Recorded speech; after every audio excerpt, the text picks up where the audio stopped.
கழுத மேய்க்கத்தலாய்க்கு, ஆடு மாடு மேய்க்கத்தலாய்க்கு. டேய், நீங்கெல்லாம் அறிவு இருக்கிறவங்களாடா. வேளாண் துறைக்கு ஒரு அமைச்சர் போட்டிருக்க, என்ன புடுங்கிறதுக்குடா போட்ட? எதுக்குடா போட்ட? அவன் அரசு அமைச்சர், அவருக்கு ஒரு கான்வாய், அவருக்கு ஒரு வீடு, அவருக்கு ஒரு பெரிய இது. அவர் அரசு அமைச்சர். கால்நடை துறைக்கு ஒரு அரசு அமைச்சர், பால்வளத்துறைக்கு ஒரு அமைச்சர். இவன் 3 பேருடைய வேலை என்னடா சொல்லு? நாங்க பின்னோக்கி இருக்கிறோம், இவருக்கு முன்னோக்கி போறாங்க. பால்வளத்துறை அமைச்சருக்கு வேலை என்ன? வேலை என்ன? பால் இருக்குடா, வளம் எங்கடா? கால்நடையே இல்லை, எதுக்குடா கால்நடை துறைக்கு தண்ட கர்மாந்தரத்துக்கு அமைச்சர் போட்டு கேட்டீங்க வாடா? எதுக்கு போட்ட? எதுக்கு போட்ட? எதுக்கு போட்ட? வேளாண் பல்கலைக்கழகம், வேளாண் கல்லூரி, வேளாண் துறைக்கு அமைச்சர். அப்ப அவனுக்கு எங்கடா வேலை கொடுப்ப? வேளாண்மை அரசு பணி ஆக்குனாதான்டா அவனுக்கு வேலை கிடைக்கும். இப்ப வேளாண் துறை அமைச்சருக்கு வேலை என்ன? வேலை என்ன? கால்நடைத்துறை அமைச்சருக்கு வேலை என்ன? அதான் எப்படிப்பட்ட அறிவாளிகள்கிட்ட சிக்கிட்டோம் பத்தியில. அவன் என் தம்பி ஒருத்தர் இருக்கான், பார்த்திபன். அவன் போக்குவரத்து துறைக்கு அமைச்சராக போட்டிருக்காப்ல. அவன் அந்த ஊர் மாவட்ட ரசிகர் மன்ற தலைவர்.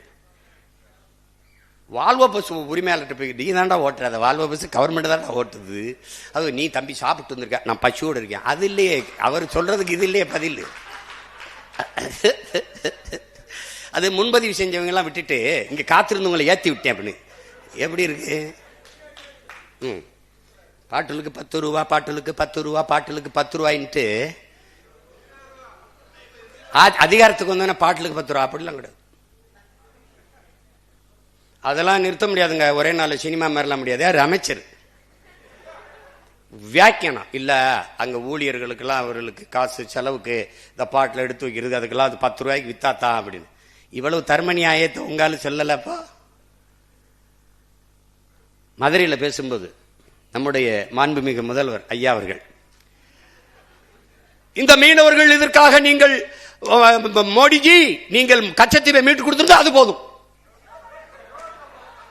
இப்ப மீன்வளத்துறை அமைச்சர்கிட்ட, சார் இந்த கச்சத்தீவை மீட்கிறது அதிகாரி 3 தடவை no comments, no comments, no comments.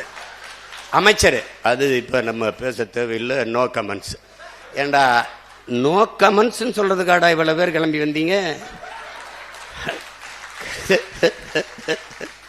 அவன் அந்த அமைச்சர் பெருமகன், நாங்க தூத்துக்குடிய ஒரு போர்ட் நகரமாக, துறைமுக நகரமாக, அதான் எங்க தலைவருடைய. டேய், அது துறைமுக நகரம் தான்டா அது. இப்ப நம்ம கடல்ல விழுந்து சாகிறதா இல்ல கிணத்துல விழுந்து சாகிறதா?